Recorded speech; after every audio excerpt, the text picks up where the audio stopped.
Hi, greetings everyone, and thank you for joining me today on Turning a Moment into a Movement. I am J Love, and I represent the Justice for Gerard Movement. And we come here every Friday to talk about wrongful convictions. And so, Gerard, the reason why we do that because of my son Gerard. Gerard is my son who was wrongfully convicted of a crime he didn't do, innocent, and he went to prison. And because of that journey with him and with all the other people that I met on that journey, we created this platform called Turning a Moment into a Movement. And so our mission is to discuss wrongful convictions and talk about injustice, all types of injustice. We come here to educate our community. We come here to inspire and empower, and also to give people a safe space to tell their story and to feel empowered. So, thank you for joining us this Friday evening. I'm going to bring on the panel. First of all, before we even get started, tomorrow is the Wrongful Conviction Summit, and I want to bring on Trisha so we can talk about the summit. And so, if you haven't got your ticket, go to Eventbrite, Wrongful Conviction Summit, Survivor Speak, and get your ticket to go. It's free. Hold on, let me bring on Trisha. Hi, Trisha. Good evening. How are you? You asked me after tomorrow. No, I'm Okay. blessed. How are you? Trisha, I'm good today. I'm That's good good. today. That's Trisha, good. first of all, nobody didn't even know that you was singing or you had audition. What is going on? We talking about the summit, and Trisha is doing all kinds of stuff, auditioning and stuff. I'm looking at that today, like what? What?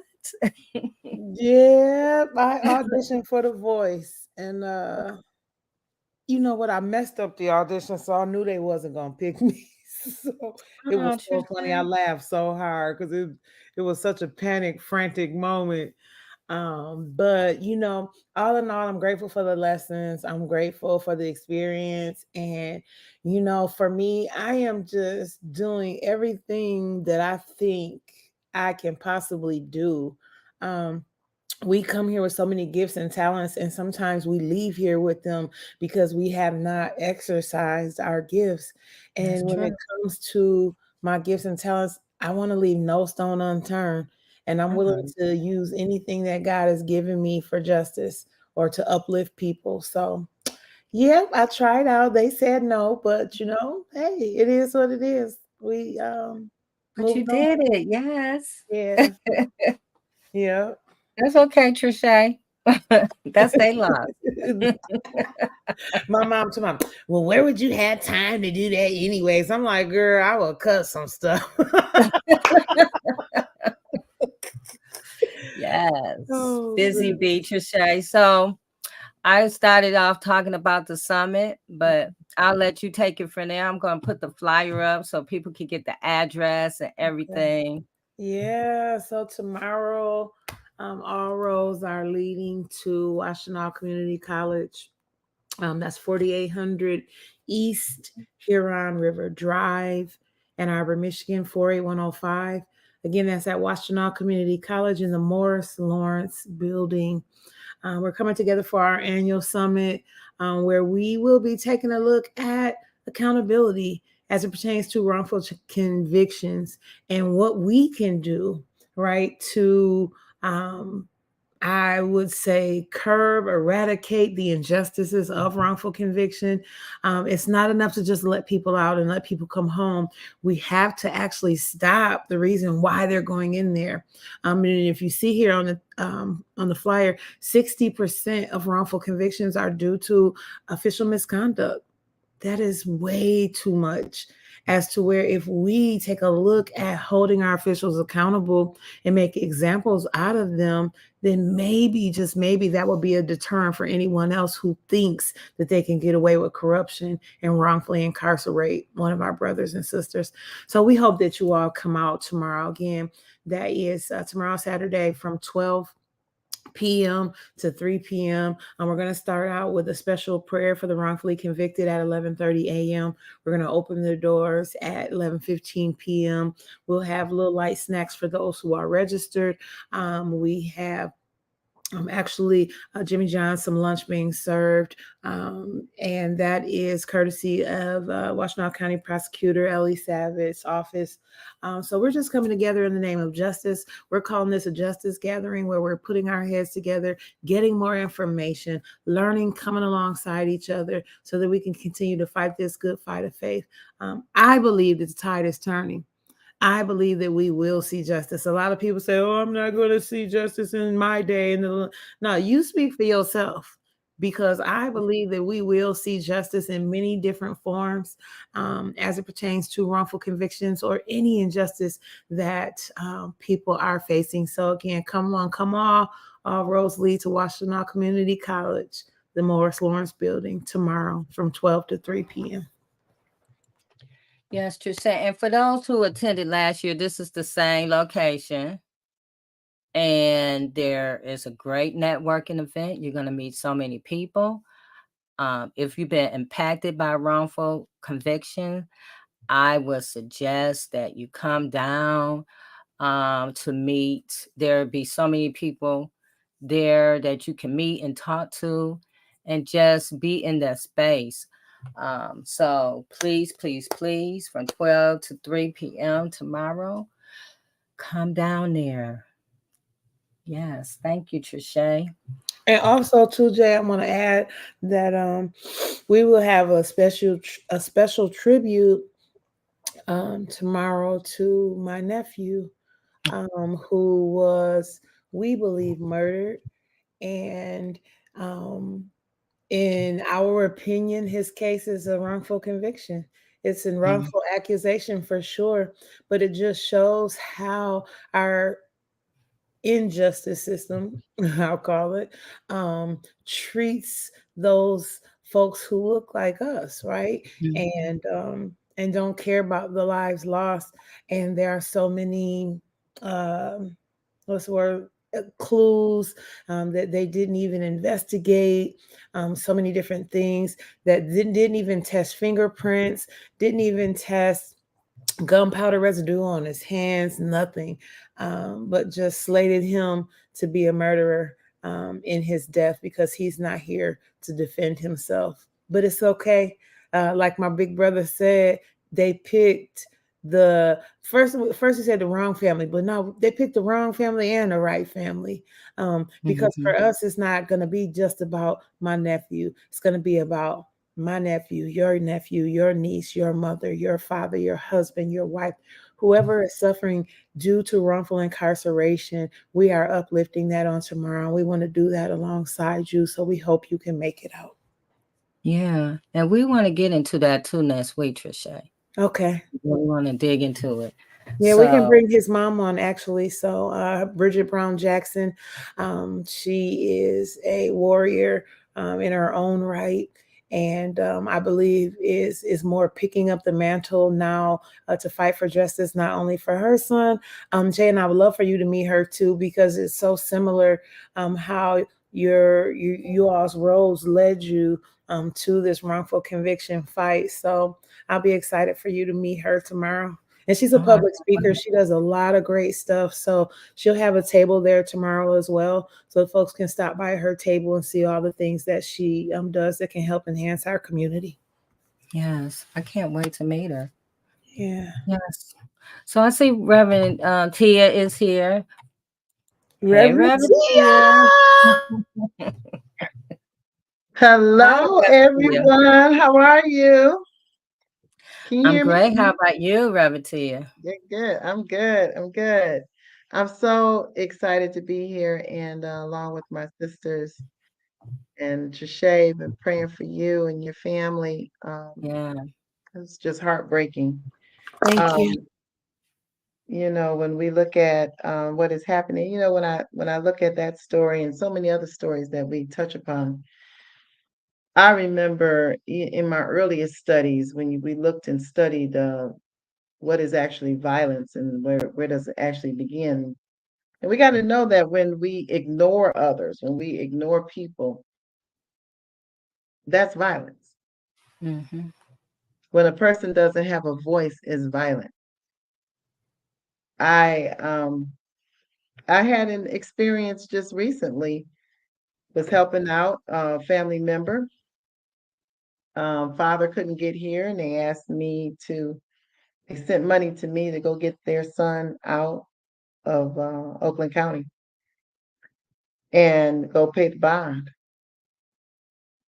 And so it's amazing how you go in, you do everything they ask you to do, and you're met with a person who is ignoring you, Mm-hmm. and met with an officer who's ready for a battle, who knows that what they're doing is irritating because even though I got there in the wee hours of the night, wait till I got off work and I had to go and get cash because you had to get a cash bond. And let me tell you all in advance, if you're trying to use Cash App, if you're using your Cash App card, they're going to charge you an extra $50 on top of whatever amount that you're paying for the bond just for the service. Okay. Mm-hmm. So you got to know that there are a lot of entities that are being getting paid off of somebody else's demise. And so we go, I find out that. So then I say, okay, I'm not going to use the internet or any other way. So if you use the internet, any card that you use online to pay for a bond is going to be an extra fee so that somebody else can get paid. And then so I said, okay, I'm going to get cash. So I leave after I had gone in and given them all the information, leave out, go get cash, come back just to save $50. Didn't take long. After I was there, it was an additional 3 hours. And when I came back, the lady said she would be down in a moment. That was time. Then when she did come down, she stood in front of me, not acknowledging me at all. And she looked across to a person I couldn't see because just in a window. And she was talking to her coworker. And she said, so how's the family? And she began to have a conversation with her coworker that went on for 10 minutes because she thought that I was going to probably get disgusted because now it's 2, almost 3 o'clock in the morning. So, Mm-hmm. yeah, did I get upset? I wasn't going to show it because I knew that's what she wanted. So I took a look at this from outside of myself. And I decided to say, okay, Lord, help me look at it from another perspective to see the ignorance at such a level where you don't even see me, you don't even care. Mm-hmm. And so she went on and she talked, and I waited and I just looked at her. And then she said, she asked for the money. And so then instead of me just piling it up to her, I counted out each dollar and took my time and gave it to Mm-hmm. her. Now, I don't know if that helped or hurt it, but even after that process, I went back to the car and we waited another hour. By the time I got home, it was 4:41 in the morning. Wow. Ignoring us on every level is violent. And this is the systemic racism, it is the systemic violence, it is the systemic ignoring of others that is just tremendous. So I'm Mm-hmm. coming before you from the choice zone where we get to choose what we want, how we want to live. What is the narrative that you're trying to destroy? Because I am coming against every narrative that is trying to take over my life, over my family's life. I'm just like karate, let's fight it. Martial arts, let's get rid of it. So whatever it is not your story. Because I knew that at that point I needed to counsel my nephews and let them know this is not your story. This moment right here, this is an experience, but it's not the rest of your life. It is not your story. This is the time right now that we need to use the power of imagination and imagine what it is we really want. Stop looking at what's already written and rewrite it. Like Trisha was saying, don't go for, well, it's always going to be like this. It's not. This is not your way. This is not my way. So what way do you want? Speak that, see that. How about what if we started printing and putting up in the media that, oh, things are turning around. Oh my goodness, have you seen? Have you seen how empowered people are becoming? Have you seen the tides turning? What if we started saying something new even before we see it? We need to speak it, we need to see it, we need to feel it, and we need to come together and make some changes. So, Jay, I'm so glad to be here this evening. So glad to join all of you tonight. And thank you for supporting what we do because it's very important. We keep turning every moment into what? A movement. Yes. Did you just come on and preach like that though? And then, bam, just walked in the door and dropped the mic. Yes, she did. Yes, she did. Yes, amen, Reverend T. Jake, go ahead and pass that electronic collection plate. Let's time for the benediction. It's time for the benediction. Yes. Yeah, Reverend Tia, yes to all of that. And I feel you, and I feel not being angry. It's systemic and is embedded, and when it's trained. They're trained to do that. To not see you. To not see you. Because they don't look at you as a human. As if we're gonna go away. Right. As if we're gonna disappear. Right. I'm not going nowhere. That's called microaggressions for anybody that would like to know what the tagline is. It's microaggressions. It's when our Caucasian siblings act in a manner that they know is displeasing to us as Black folks, and they know that we don't want to take that foolishness, and they know we be ready to about go off.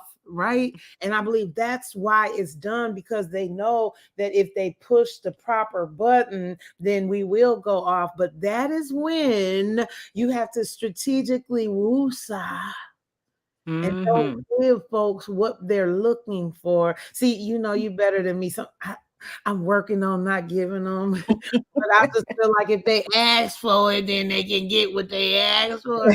But that doesn't always serve you very well. And you were there on a mission. So thank you for that lesson, for all of us to not fall into the trap of microaggressions and to continue the work and not be distracted by that foolishness. Right. Amen. Yes. So Attorney Mac is busy with a client, so he's going to be here later. So we don't get the fabulous intro from Attorney Mac tonight. Right. So we're going to push forward. So tonight we're talking about another wrongful conviction, but this one again is in Minneapolis, Minnesota. When we had Marvina on, we talked about Marvin, and then me and her discussed like bringing other people from Minneapolis on, and I'm glad that we're doing that, because Minneapolis, as I've been reading these different cases, I thought Detroit, Michigan was something, but now I see, you know, as reading these things that we really, really need to all work together, because this stuff is not, it's happening everywhere. It's not no like one little place, it's all over the place. And it's the same thing, the same story over and over again. But I want to put up just 1 second, you guys.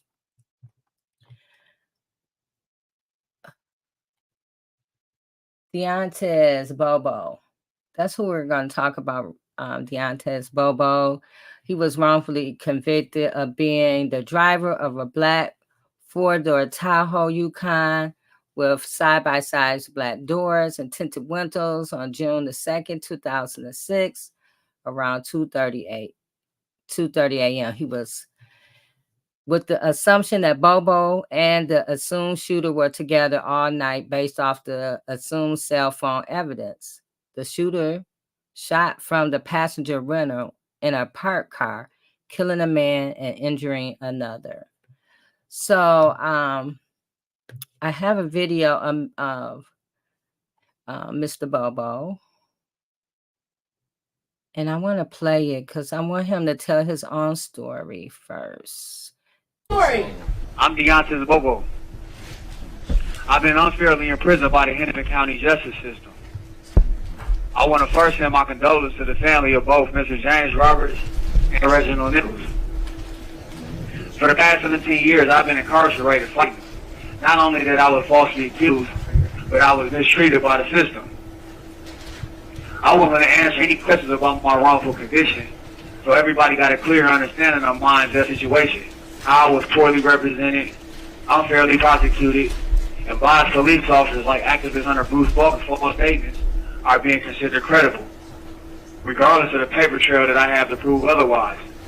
The only witness in this case not only admitted that he lied to free himself, the prosecutors have a recording with him privately confessing in detail to Associated Press journalists, a recording that they found themselves through their own investigation. Keep in mind, this same witness has a history of committing murders and falsely confronting his associates to free himself. At this moment, my freedom lay in the hands of the CRU. So I'm depending on the CRU and our newly appointed county attorney to be transparent with this investigation. I'm publicly giving the CRU consent to share my case and their investigation with the public. It's more than just false statements that have been contributed to me being wrongfully incarcerated. As a teenager with no knowledge of the law or the court process, I was poorly represented, if represented at all. There was no investigation done by my lawyer and no evidence presented or was challenged at the time of trial or before trial. Help me make that make sense. Help me make this make sense. I only have one court day with my lawyer, and that was the day of trial. How can I be charged with capital murder and my only court appearance is the day of trial? Help me make that make sense. My first appearance, I appeared to court to be informed of my charges. The next date, I was informed I was indicted of first degree. At no point, I had no attorney. The third time I appeared to court was the time of trial. How is that possible? No evidence was challenged or presented on my behalf before trial. How does that make sense? Help me make this make sense. The cell phone number Sergeant Falcons falsely claimed I gave him in a recorded interview is together with the assumed shooter's phone. Those whose phones were supposedly together before the murder, during the murder, and all night after the murder. Keep in mind, those whose phones were together before the murder, during the murder, and all night after the murder. I was stopped by state troopers shortly after the murder occurred. I was stopped for a lane violation. Nothing related to this murder. The police records show the name of the two people in the vehicle with me at the time. Not one was this assumed shooter. Furthermore, this assumed shooter had a felony warrant and a valid driver's license at the time. My vehicle was towed for failure to follow permit instructed by not having a licensed driver in the car. So how could me and this assumed shooter be together at the time? It don't make sense. And even more confusingly, how am I in prison for being with a specific person who supposedly committed a crime, and they're not even charged with committing the crime? Help me make that make sense. And for clarity, I never had or was ever tied to any SUV identified at the scene, not that night or any time prior. And another fact, none of my vehicles was taken for investigation or even tested for gunpowder. Somebody tell me what I'm guilty of. Someone help me make this make sense. A conviction by any means is real. The false and misleading information the prosecution presented to the juries should be a crime. But I'm going to let you be the judge. The witness who was brought this crime forward, refused to come to court before a trial ever started. The prosecutor asked if her and Fox can go and persuade this witness to come to court. Understandably, the judge granted. When they returned, the prosecutor told the judge specifically, we were not successful in our attempt. I will also let the courts know the witness has denied all due to his prior statements. He told me and Sergeant Falkins that his statement was a lie and he would not come to court willingly.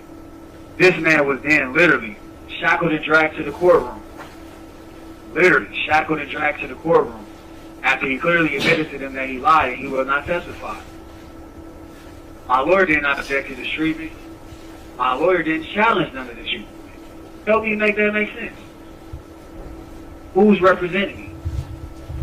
I'm trying to figure out who's representing me. Even more so, after they dragged him to the stand and he refused to testify, the jury was escorted out the room. Sergeant Falkins called his team of officers to the courtroom. Those officers aggressively entered the courtroom and for no reason unprofessionally approached my brother. And the courtroom erupted in chaos. So much chaos that the juries was in a separate room was afraid for their safety because they were scared of the commotion they heard in the other room. A conviction by any means is real. When the juries returned, the prosecutor falsely told them that this witness had refused to testify because he was intimidated by the people in public. They came specifically to intimidate him and it worked. He simply refused, and you haven't seen those people since. Most people didn't return to the room because of the police presence. More so, the judge had closed the courtroom to the public. Even some of the members of the victim's family was kicked out of the courtroom. Help me make that make sense. Still, knowing all this information was false, my lawyer said nothing. He did not object, he didn't challenge, he didn't speak. Who's representing me? Someone help me make that make sense. I'm hoping to see how you can help us make this make sense. Everything I speak of, I got documents to prove it. I'm not asking for nobody to be punished. Only thing I'm asking for is my freedom. Help me make that make sense. Alright.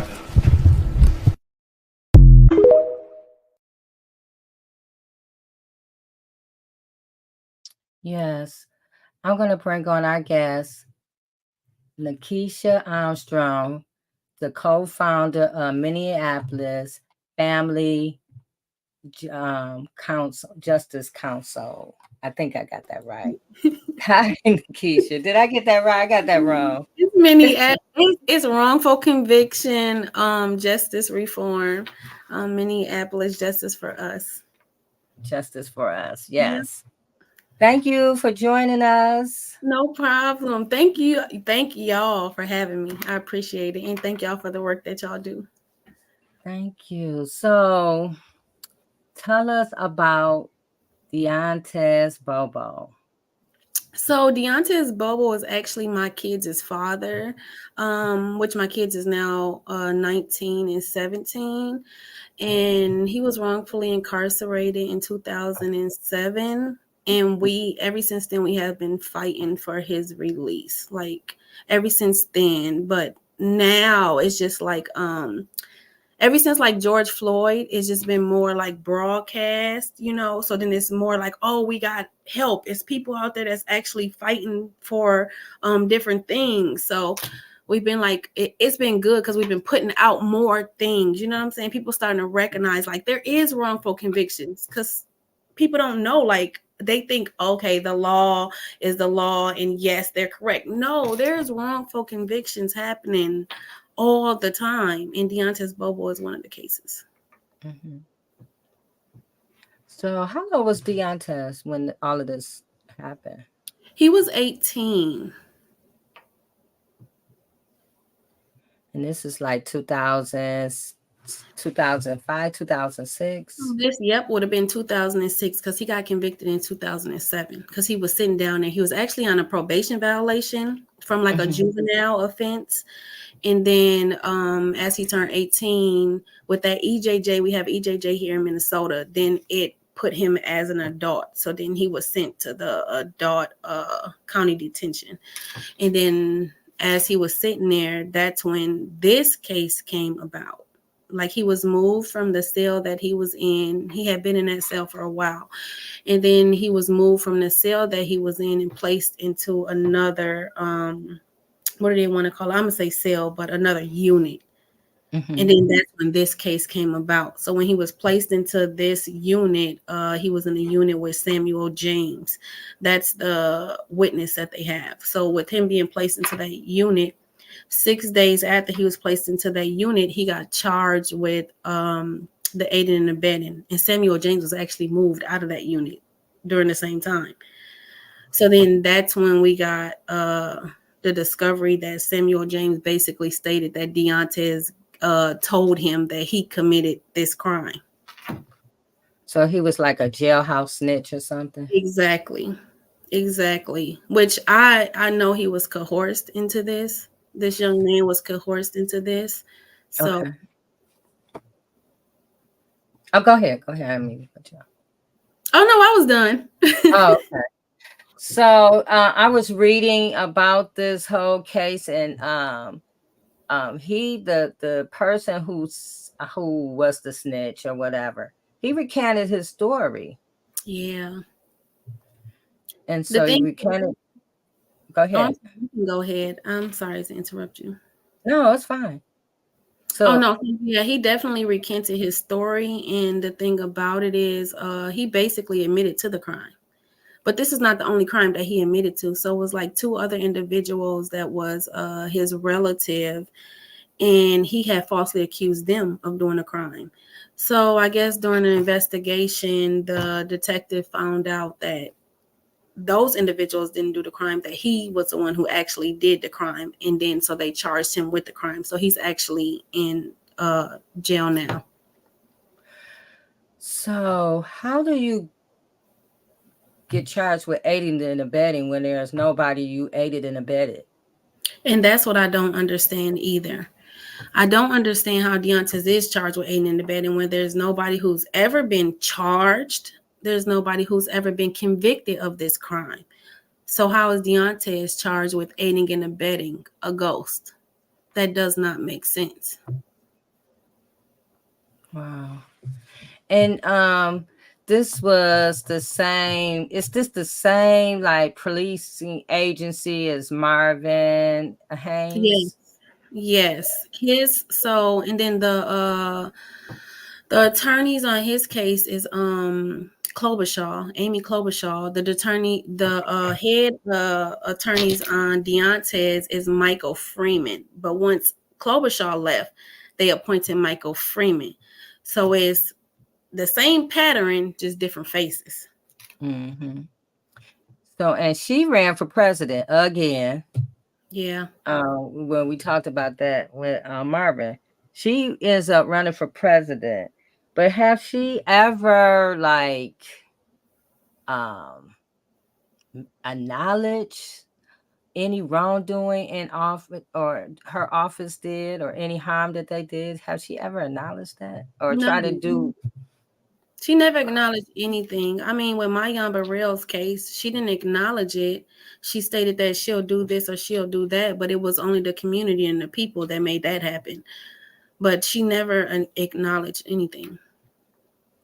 And then the police officer, what is his name, Bryant, in Bobo's case, so in Bobo's case is Sergeant Bruce Falkins.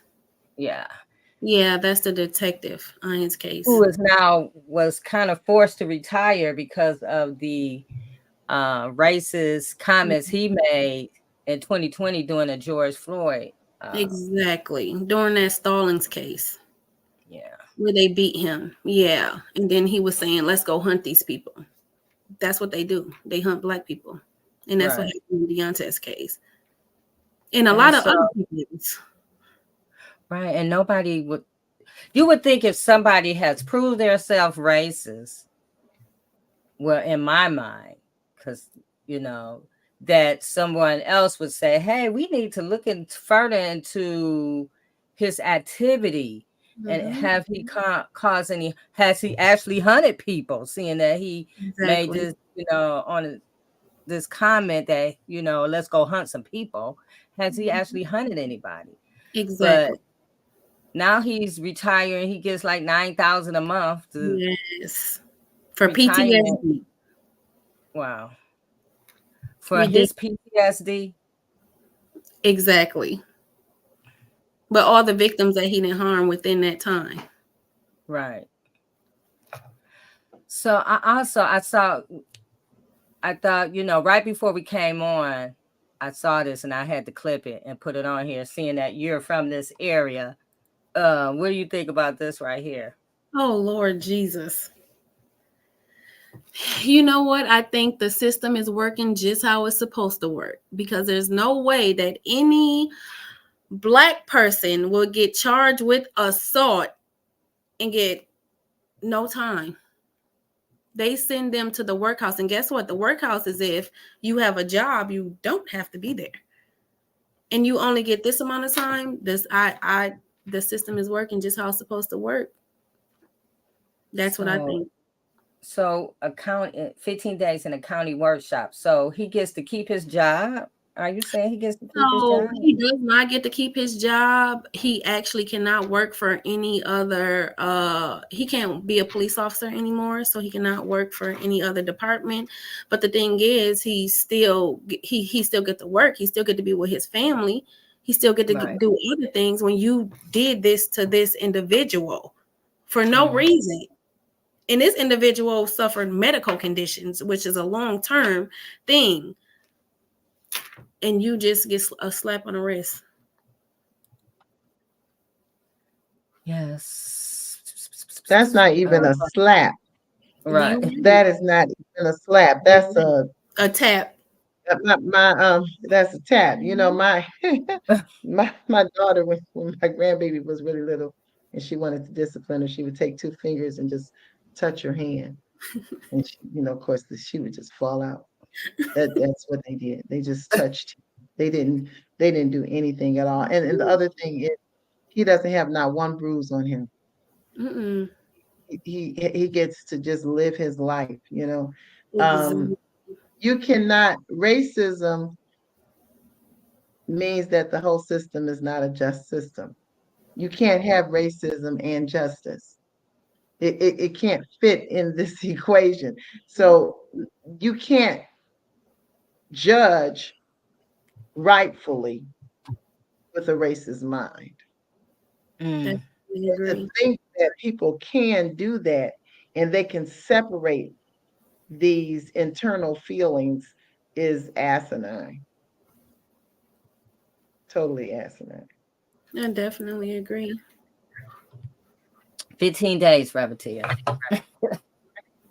And he doesn't even have to sit in there 15 days. As long as he has a job, which I'm pretty sure he'll probably state that, he can be at home with his family, enjoying his family, living life. Right. And then have to go back in whatever time that statement says, oh, his job, he leaves his job at this time, then go back in. So he's basically 2 years. Only 2 years probation. Yeah. And it's not, you know, we can't even say the system is flawed. The system is, it's not even a system. At all. It's a system for a certain type of individuals. Yeah. Yeah. It's not a judicial system. Exactly. It's not a justice system. Thank you. It's only justice for certain people. Exactly. Yeah. Everybody else, they get a pass. I see Attorney Mack is here. I'm going to bring him on in. Greetings, Attorney Mack. Well, God bless you all. God bless you all, you know, and I made it in just when the bus was pulling off, so I'm sorry to be late. But look, this line of work ain't easy, you know, to paraphrase Snoop Dogg. So That's true.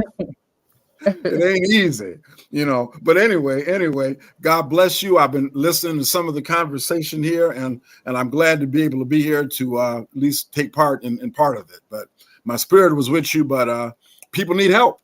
You know, people need help. And they call me at all times, you know, and I just had to pray the Lord God and Jesus Christ my strength, because if you don't help folks, these people are going down. I mean, the system is designed to push them down, you know, and so you know, I'm not saying nothing that y'all haven't done, y'all don't do, you know what I'm talking about. So we're here together and drawing strength from each other. Amen. You know. Amen. So what you're saying is, if I find myself, Hold on. pull my hoopity, I'm trying to remember it. I thought I had it down pat, but you may as well go and give it to us. Okay. On Main Street. Well, okay. You know what? You know, I'm so glad my sister said that. You know, you know, hey, Trichet, you know, Hugo Mack is not one to attract attention to himself. That's all right. I got you. Right. There you go. You know, so you know, for the benefit of all concerned, there'll be a little more of an abbreviated version here. I know it's a very serious conversation, but part of our laughter and humor is also part of it. Yeah. So, Yeah. you know, Hugo J. Mack is my name, Dr. Hugo J. Mack, the only lawyer of 46,000 in the state of Michigan that did not parachute from heaven to be with you, but through the blood of God and Jesus Christ came up from hell to be with you. Okay. You know, so, and I'm proud to say a lot of my clients don't have big cars driving over bridges. They live in cardboard boxes and shanties under the bridges. Okay. So my thing is this, I'm proud the only lawyer in the state of Michigan. My official office hours are 9 p.m. to 6 a.m. Okay. So you see, that's where my people are, in the streets. Okay. So I want you to know that, you know, so it's always a pleasure and honor for me to be here with you, you know, and so here we go. If you find yourself on Trouble Boulevard, push, pull, tow, drag that hoopity to Mack Street. Mack Street. Park in my virtual underground garage. And when there, dial the Freedom Line, 734-239-3118. The Freedom Line, 734-239-3118. The Freedom The Line. Freedom Line, 734-239-3118. Hey, a performer is nothing without his backup singers. Right, and so, right. you know, so what I want people to know is this, you know, I know all you haters out there. I know who you are. You know, calling J Love, putting a note on that woman's car, taping a note on that woman's door. I know who you are. But I approach you with the words of my late cousin Bernie. I ain't scared of none of y'all. So you see, so go on and do that. And you know what? By the way, I'm on the streets the other day, J Love, and our esteemed guest, Reverend Tia, and Reverend Trichet, you know, and then she gonna come up there and smiling in my face, you know, and then I confronted her. She tried to deny it at first, then she admitted it. You know what I'm saying? I said, you know, y'all need to be ashamed of yourself. Smiling in my face all the time, wanting to take my place, damn backstabbers. So you see, so I know where they are, J Love, and like I said, I'm talking to a group of women. Help me to understand this. You know, I keep getting all these visits from my one so-called friend. He keep coming to my house again and again and again and again. Now, I think he's there trying to see my woman. I don't even be home, and he still keep on coming, you know? So my thing is, what they got to talk about outside of my presence? But see, I'm trying to keep my cool, J Love. I'm trying to keep my cool because, you know, I'm just trying to keep my cool. I don't want to lose my cool. But J Love, I want to let you know this. If they should ever get to the point of convincing you that I should be off the show, I just have to plead the words of the great Morris Day in the Time.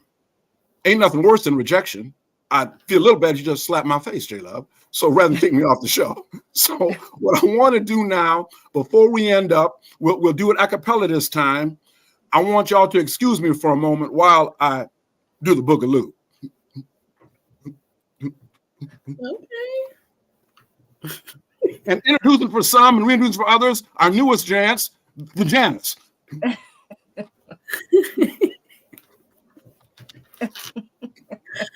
And always finishing up, never to leave my co-partner, my partner in goodness and grace, Reverend Tia. We finish up always with some Pulp Fiction and the Batman.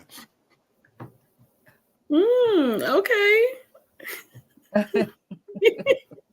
See, done a cappella this time. Some music will be accompanying our next presentation. But J Love, before I go, I know they ask you, J Love, is that crazy lawyer for real?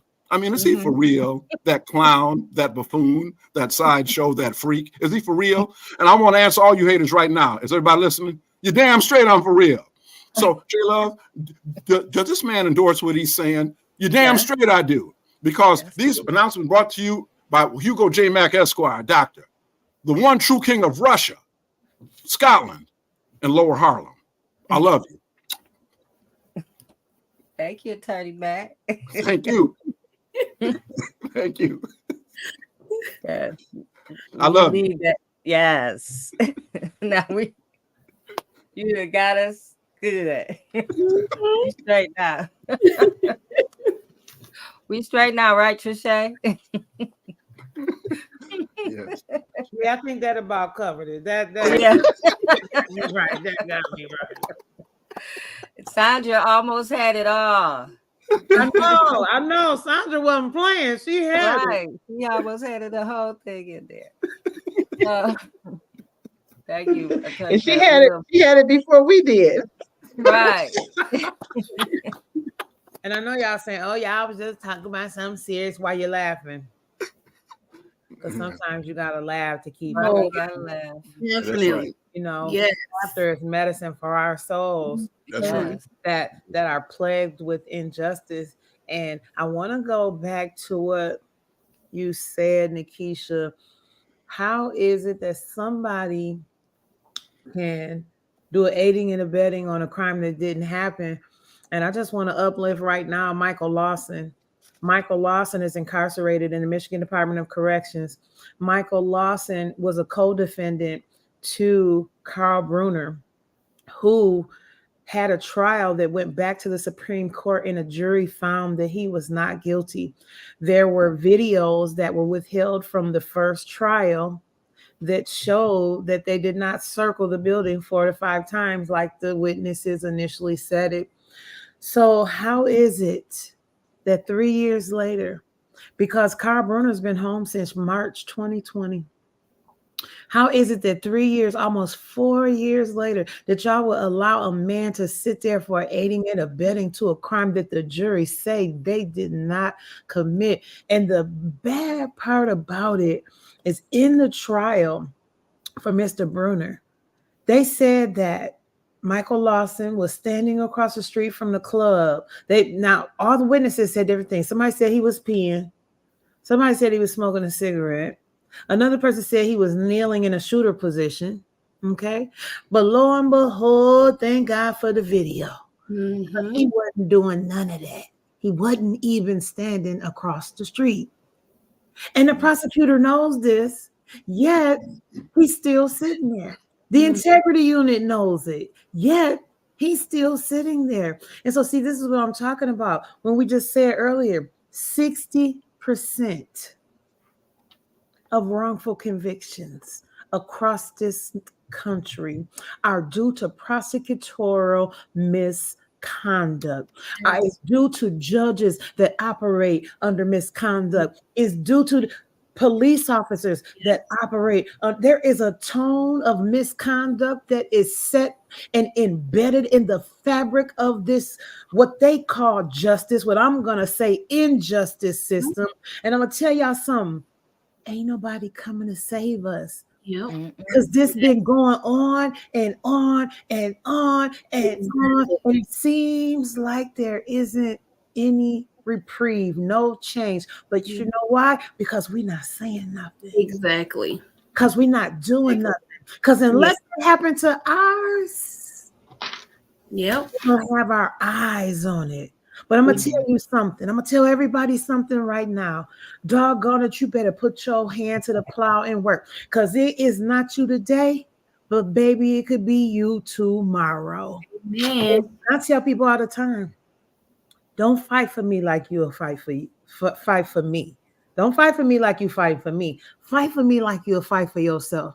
Because if you fight for me like you fight for me, you might get tired and drop the ball. But if you fight for me like you fight for yourself, you're not gonna give up. And we need soldiers that's not gonna give up. That's definitely true. And we got to understand, when we say the whole damn system is guilty as hell, we mean the whole damn system is guilty as hell. They all play a part in this. Excuse my language, but that's the truth. Absolutely. I mean, I just saw a video today of, and I think I put it in our chat, but the Illinois and the two prosecutors are on trial because of their misconduct. And it's happening all day long. And that's why at the Trichet's, the wrongful conviction summit, we're talking about immunity.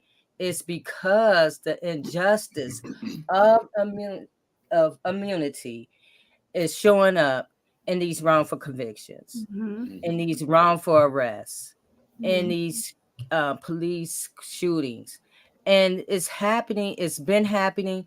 I've watched this documentary, and I suggest that everyone, if you have Netflix, please go watch Who We Are, a chronicle of racism in America.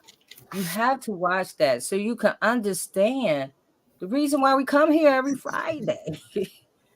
This documentary lays the foundation of racism and how racism is even embedded in the training and all of this stuff that's why it's happening everywhere. You're like, okay, it's only happening in Detroit. And then I'm talking to, Nakisha and Marvina, and it's just as horrific, if not more, in Minnesota. And then we're talking to people in Ohio. Look at Dwayne Brooks, 35 years. For something he did, horrific, and it's happening there. So it's a culture, and we cannot just sit back and say, well, it's not me, It can happen to anybody at any time, and that's what we've been talking about since we've been on this platform. Anybody could get it. There is no, and we're seeing it. It happens to a lot more juveniles, more often to younger people. But anybody at any time. The man who just was exonerated in Michigan, I think in June, he was 51 years old. So it doesn't matter what, how old you are, even what color you are. Although it happens more often to Black people, it happens to women, men, children. It's horrific. Go ahead, Rabatia. Yeah, I was looking at Trichet, what she said, and she said, hey, we can't just keep saying, well, I'm gonna pray. I'm just gonna pray, it's no longer just praying. Pray, yes, definitely pray, but then know how to act, know how to respond. What is the next steps? How do you educate? Who do you educate? Who do you support? Who do you hold? Whose hand do you hold? Who do you write? Who do you fight? We gotta now take a stand against everything, because and more than just take a stand, we gotta be the righteousness that we are. We gotta be it. We gotta be it. We gotta demonstrate it. And we gotta look at this whole system like, okay, sis, this means that somebody is crazy. Somebody is not mentally in the right place. Somebody, some people obviously are missing something because this has gone on too long. Almost to the point of, you know, a slow mind. The system is so slow to change. What does that mean? Is the system, is the IQ gone?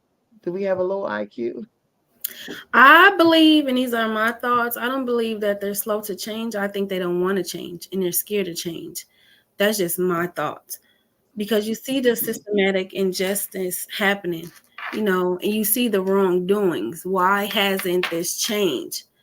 It's because I feel they don't want to change. This system is working how they put it into place for it to work for them, not for us, but for them.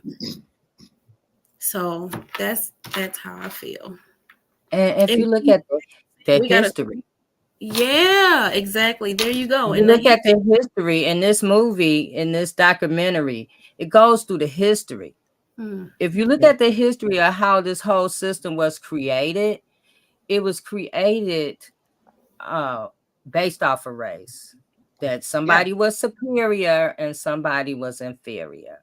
And that they decided, they created all these laws and everything that they policies and laws that they created is to oppress the people that they felt that were inferior. And still in 2023, now fast forward, we still have that same mindset, but it's people who look like us also that's carrying out those agendas. Yes. And so yes. So we had to educate ourselves because we're getting sucked into it, because the first time when you start talking about it, people start saying, well, what did they do? I know they did something. They had to do something. You just can't fathom that an innocent person could be in prison. Well, I'm here to tell you that it happens. And I'm here to tell you that they will create a narrative that make it sound so good, you would be like thinking, what? Was I there? Did that happen? Because this is what they do. And so when we're talking about creating a new way of a new system, we have to look at ourselves. Then we got to look at who we're voting for. Yep. We got to look at who's bringing us information. We have to study that. We have to study locally.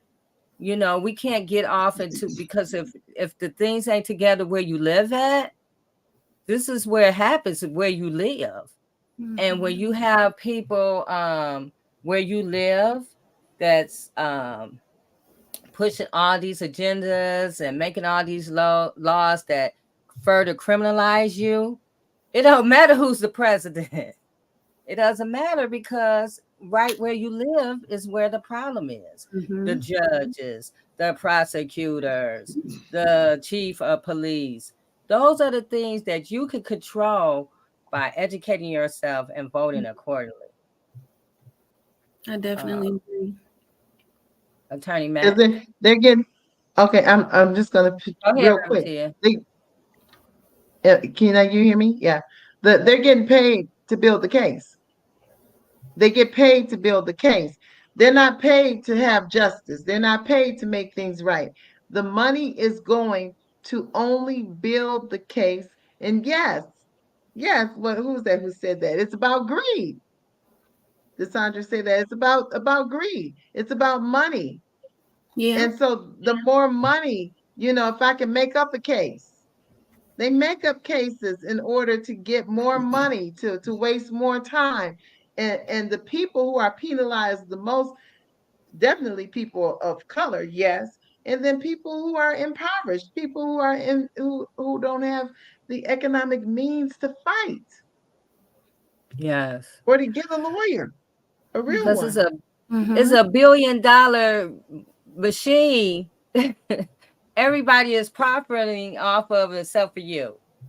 Yep.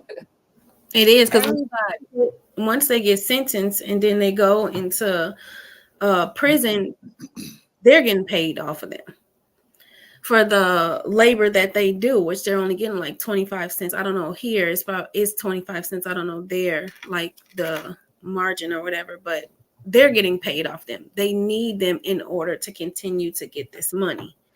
So yeah. Right. And then the commissary, you paying like money there. Like Revertier, when you first came on, you was talking about how if you use your Cash App card, it's an extra $50. Who that $50 going to? So somebody's making money there. There are so many ways to profit off of it. They're not looking to stop it, they looking to figure out how they can get some more money, off of it. And even, I a few years ago where we were on here, and I know we talked about it, where there was a judge who was getting kickbacks for every juvenile that he was, putting in the system. And so he ended up getting found out and being prosecuted his own self. But all these kids he was getting money off of. And so when we're talking about these convictions that people think that's almost impossible that they happen, yes, they do happen because it's incentivized. Mm-hmm. It's incentivized. Attorney Matt. Well, first of all, God bless all of you, because these conversations and this synergy is what I need. See, because when I go into court, I know exactly what I'm facing, okay? I know exactly what I'm facing, okay? I'm facing a judge who is a politician. And by the way, all judges that are elected are politicians. Make no mistake about that, okay? And even the ones that are appointed, like a federal judge and the U.S. Supreme Court, they're also political because they come from a party, okay? They come from a party, and more importantly, with a philosophy. So my thing is that I'm encouraged by hearing other people speak, but I'm also realistic in realizing that a lot of this stuff that happens, we kind of let it happen to ourselves. Because, for example, when you've got these elections, and J Love, you've spoken about it a million times, and you're so right, and you look down your nose at somebody, okay, who looks like you, by the way, but because they've had a penitentiary experience, you want to join the cry of other people who don't like you anyway, by the way, but they will let you join them in order to put me down, okay, to put me down. And then after I'm put down, whoever they want is in, and you still out in the cold. You still out in the cold. So I guess for me, I would just encourage y'all to keep educating people, particularly our young people, because they need to know how important that vote is. And, I don't know what I will do. I'll fly to the moon and back by myself if I hear one more black person tell me, hey, voting don't mean nothing. It don't mean nothing. That ain't nothing. Boy, oh boy, what a mojo. You let people work on you. If it didn't mean anything, they wouldn't be trying so damn hard to stop you from doing it. Okay. Mm-hmm. Because they know that's important. And I want to say this, J Love, I hope all of y'all have been following, not that I care for the man, but following the stuff happening with the former president, because that man has been given every conceivable break that white privilege and money can give. You hear me? White privilege and money can give. And so I just ask you to educate the people around you and ask, what if that man's skin was brown or black? Mm-hmm. Okay. What if that man's skin was brown or black? I've never represented a client that had 91 charges against him that wasn't in prison. That's never happened. I was sitting here laughing because I'm like, nobody else other than him would be walking around here with all these indictments. Down somewhere. Look here. Not flying on your jet, going from here to there with about 1,500, 2,000 indictments. And the thing of it is, J Love, that man can't go out of his house without running into an indictment. So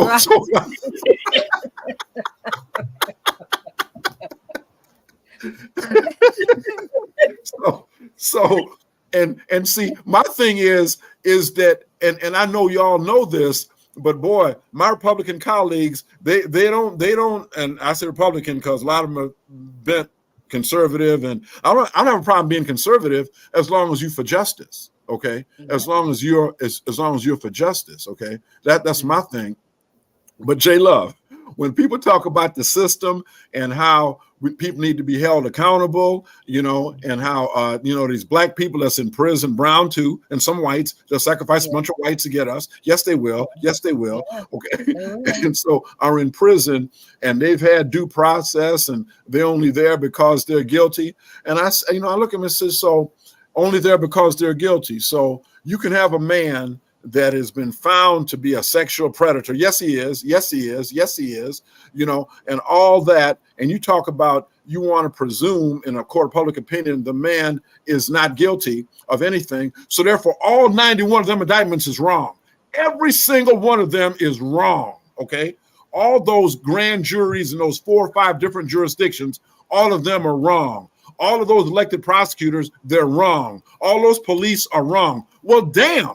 If all of them is wrong, open up these prison gates then and let everybody out. Because if they're wrong about Donald Trump, well, what makes you think they can't be wrong about my cousin or my nephew? See? Right. See? Exactly. See, that's what we need to start saying, and push back on these people. Push back on them. Don't be trying to throw that in my face about people is in prison because they're guilty and they deserve to be there. How you know? How you know? So, but anyway, I'm sorry. Soapbox over. I'm sorry. I know that's right. Tony Mac. I know exactly. Mr. Titus, from Kalamazoo. He was exonerated in June. He's filed $100 million lawsuit against the police officers that wrongfully convicted him, that hid the evidence. Good. And so one of them is retired. I think they're both retired now. But anyway, there was like the case was cold or whatever, and they did this special investigation. Like they went and found him, got this man, and even though when this crime happened, somebody saw this guy who was there, who was a known serial killer. He shot hunters, or he went around shooting at hunters or whatever. They ignored all the info. And so I was reading about this case, and they were talking to the police officer, and the police officer said, hey, if I arrested him, he ended up in prison, that's because he was guilty, and I'm not changing my mind. And so that's the mindset right there. That's the reason why there's so many wrongful convictions, because you're so blind to, you just want to pinpoint it on this person. And so all the other information is oblivious to you. You just don't care about it because you just focus on this one man. And he was like 50 something years old. And now he's 70 something years old. He spent all this time in prison for something he didn't do. And then this man still, after he's been exonerated, he's still saying, hey, he was guilty. And I'm not feeling what y'all talking about. And he can bring the lawsuit on. That's what you said. Bring it on. Yeah. So. Well, okay. I tell you what, anybody can talk, and anybody can talk big before a fight, J Love. Right. I said, I hope he got 50 million. Hey, look here. Hey, look here. Hey, look. Them people up in Michigan State was talking real big before last weekend. Hey, look. I'm sorry, J Love. I just got to segue for a minute. Look, I'm a Michigan man, okay? Michigan graduate, all that kind of stuff. Reverend T, everybody, y'all in this too. Look, I'm a Michigan man, okay? I'm very partisan. Look here. When you open up your dictionaries and you look up the slang dictionary term ass whipping, you will see footage of that football game. So, excuse me. I'm sorry. So what I'm saying is they was talking all that big S, well, this is the time for retribution, and see, I'm not really no big Harbaugh fan, but I was that night. He said, okay, now we're going to go up here. We're going to redefine ass whipping tonight, y'all. And so excuse me, I'm sorry. So gonna be them attorney back and that police officer. Yeah, that's right. So he can talk all that big. Hey, you know what? I'm gonna say this. Look, I never thought I would get to the point of saying I want somebody to be in a penitentiary, because I've been there and I've been there wrongfully. But I'm gonna have to confess to y'all, October 27, 2023, I'm changing my mind, because I want that orange Cheeto mofo behind bars. Yes, I do. Okay. See, to send a message to all the other cheating mofos out there that we will get you too. Yeah, you're doing black people wrong. Yes, and we victims and all that. But don't you think that you so high and mighty, the good Lord can't orchestrate things to get your behind back here too? See. So, and I tell you what, once that orange Cheeto, orange paint man is up in there, he won't need no orange jumpsuit. He just need regular clothes. He's already orange. So what I'm saying, what I'm saying is, J Love, and y'all mark my words. When he go up in there, and I hope that black woman, Fonnie Willis, put him up in Georgia. That's right. Put him in Georgia with all them black people up in there. That's right. All you black people, you shunning and saying the election in Georgia was stolen. Atlanta was stolen. Well, when you talk about the votes in Atlanta was stolen, who are you talking about? Who are you talking about? You're not talking about Timothy and Susan and Helen, and Elizabeth. You're talking about Rashida, Kwame, okay, Kalinda, Luana. That's who you talking about. We just said it was cheating. So anyway, J Love, I like to see him stand up in line with about 50 brothers in the front of him, 50 brothers behind him, and the guards going on break. That's what I. Do they still have chain gangs down there? Will they be out there? Hey, you know what? Probably not, but I tell you what, they may not have chain gangs. When he go in, he gonna be in solitary confinement. I guarantee you that. They ain't gonna let him go, because he gonna have. He gotta have Secret Service, and they ain't volunteer for that. Right. That's right. Hey, J Love. If they say the Secret Service nervous about being around President Biden because his dog done bit about 3 of them, see what I'm saying? So Secret Service man ain't gonna want to be up in there at night, They had to get that dog out of there. Hey, J Love, and in the prison, them Secret Service people, they can't carry no gun. Right. They ain't going. They like, hey, my job title do not have anything to do with this. That's right. That's AJ Love. Retire me early. I ain't going in. Retire me early. He's gonna be a little by himself. Damn straight. Oh my goodness. Oh God. Well, hey, AJ Love. We coming on late. We kind of. I'm sorry. No, I'll turn you back. That's serious. I mean, I feel you on that though. Yeah. Wow. Nakisha. Yes.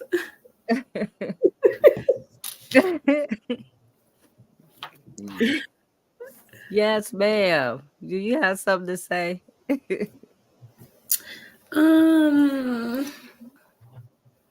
I just basically want to tell everybody, like, no matter the situation, wrongful conviction, racism, and any different aspect of your life, keep fighting. Don't never give up. I don't care. Like, a lot of people was taught, when the police got you, that's it. It ain't nothing we can do about it. Yes, it is.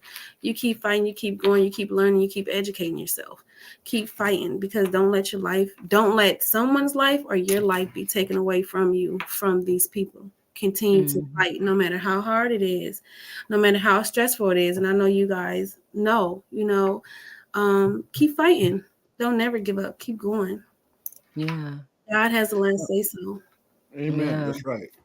That's right. And so I want, I put the links in the chats for you guys to check out Deaunteze Bobo, about him, about his case. Do we have something coming up soon? Well, he got 3 different things that's in the working.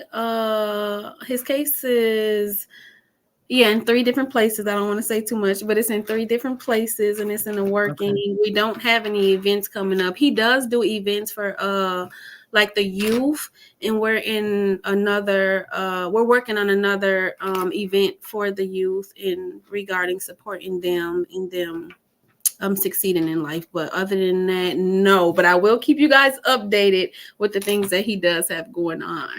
Yeah, I saw that he had planned an event or something. He had a few events.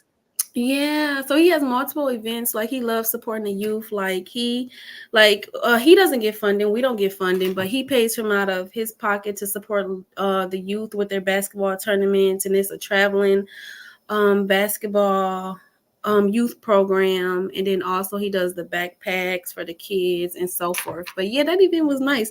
Thank you to the community for coming out supporting. It was wonderful. That's what community looks like, and we appreciate it. Yes.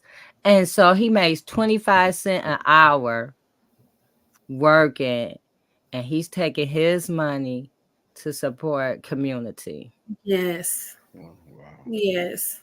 Doesn't want to end up how he in a situation that he's in, and he wants to educate them on this, because like you guys were saying, a lot of people don't believe that an innocent person could be sitting in jail. So he wants to educate them, and for them to educate theirself in order if they ever get put in this situation.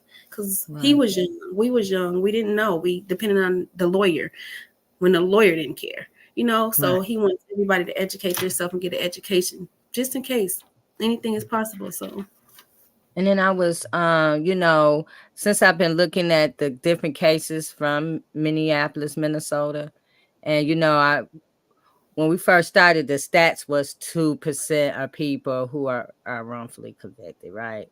Mm-hmm. And I just truly feel, just the more I dig into it and the more I talk to people, it's way more than 2 to 5%.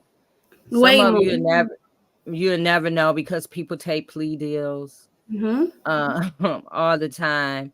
Mm-hmm. Or they get probation and then they never tell the story. Exactly. So it's way, way more than 2. It might be 10 or 15%. And it's going to be more. A lot.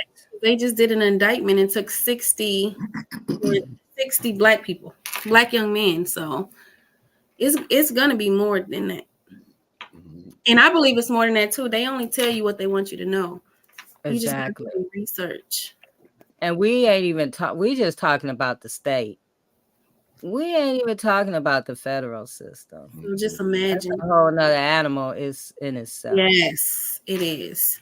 And something that you can't even win, because when they come for you, they already done came with the winning case. Mm-hmm. So not only that, a lot of people don't know, like, it's a judge put into place, but the marshals is coming for you. So when the marshals come and then you go into court, the marshals have to say so. The judge is just sitting there, like, so you're just here for what? But the marshals have the say so on anything that's happening. They're the one who came for you. So why do you, now I understand why they have that 90% rate. Mm-hmm. Yeah. So Attorney Matt, do you have something you want to leave us with? Well, I just want to leave you with hope, because when we look at the system, okay, I remember a man named Nelson Mandela, 28 years in prison, 28 years in prison, okay, with a racist apartheid government, but just like God did with the children of Israel, he got to a point of saying, this is going to stop. Mm-hmm. This is going to stop, and for us as Black people, this is going to stop. And what I'm saying is this: I don't ever want us to lose sight that when they talk about the chosen people, when it comes to America, we are the chosen people. Yes, we are. Mm-hmm. Yes, we are. Yes, we are. No one has gone through in America what we have. Okay, nobody has lost over 2 million ancestors. Okay, in the passage from Africa. Okay, so I'm sympathetic to other people, and they talk about this happened to their people, and 6 million of their people got burned up, and 6 million other people got burned up. Well, we've lost over 200 million. Okay, and with the lives that are destroyed through systemic racism, it's exponential. So for every person you've got wrongfully incarcerated, you've got at least 20 other people that are negatively impacted by that. Yeah. And so and it spreads and it spreads and it spreads. So that's why for me, with the time the good Lord has for me, my prayer is to finish strong, to finish this race strong. So I'm saying that, y'all, we're going to finish this race strong, because one day, we all going to stand in front of God and they're going to say, well, what did you do, Attorney Mack? I'll let you be a lawyer. Did you actually try to save somebody? Or is you like a little punk, scared like some of these other lawyers? Scared. Oh, they may take my name off the list. Oh, they may not like me down there at the police department. They don't like you no way. So, Right. damn. Look here, J Love. I don't believe in pimp slapping nobody, but in a way I do. So what I'm saying is, I wish I could find a way to do it and not go to jail. Say, wake up. And yes, I'm talking to my young attorneys of color that are coming out of law school. I see y'all. I try to teach y'all. I try to get y'all away from, I don't want to say nothing. I need to get this car. I need to get this house. I'm sorry. But anyway, keep fighting. Don't stop. It's closer to victory than we think. The man came out of prison and ended up being the president of South Africa, okay? Ended up being the president of South Africa. I've never heard of a man spending 28 years in prison and coming back to be president. I've never seen that before. Yeah. But I saw it now in my lifetime. So, if God can do that, that's just a small smattering of what he can do if we keep our faith. So I love you and God bless you and thank y'all for everything. Yes, Attorney Matt. Go ahead, Reverend Tia. So I was just gonna say, oh my goodness, wait, we could have just ended there because all I'm gonna say, it's about accountability. And that's why we are here. That's why we keep coming. That's why we're going to be out there supporting Trishay and not just Trishay, everybody, because we're coming together, supporting ourselves, supporting our loved ones. It's about holding people accountable for what is going on within this system. And guess what? Accountability begins within. It begins within you and it begins within me. It begins within our homes.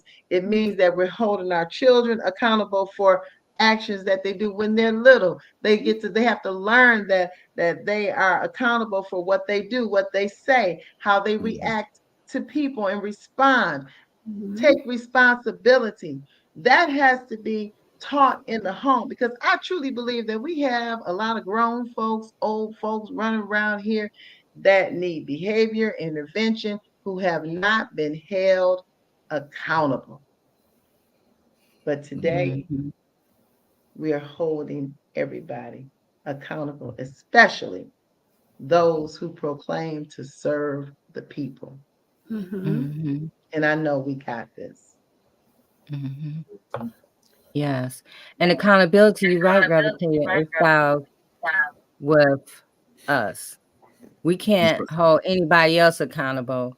We're not holding ourselves accountable. That's right. We've got to start doing our work. We can't, expect for somebody else to do something that we're not going to do. Because nobody is coming to save us. Exactly. You got to save yourself. So on that note, I want to thank you guys for being here tonight. Also, don't forget about tomorrow, the Wrongful Conviction Summit in Washtenaw Community College. It starts at noon. Make sure you guys join us there. It's always a great event.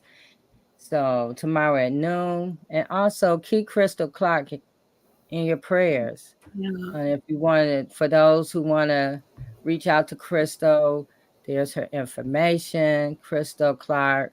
I received a message from her this week, and she was really sounding really down. So let's keep Crystal in our prayers. And next week we're gonna have an open conversation with Reverend Tia and Reverend I was about to say Reverend Trichet, but with Trichet and Attorney Matt about the community conversation. We'll just keep it at that. So until next week, thank you for joining us on Turning a Moment into a Movement. Good night, everybody.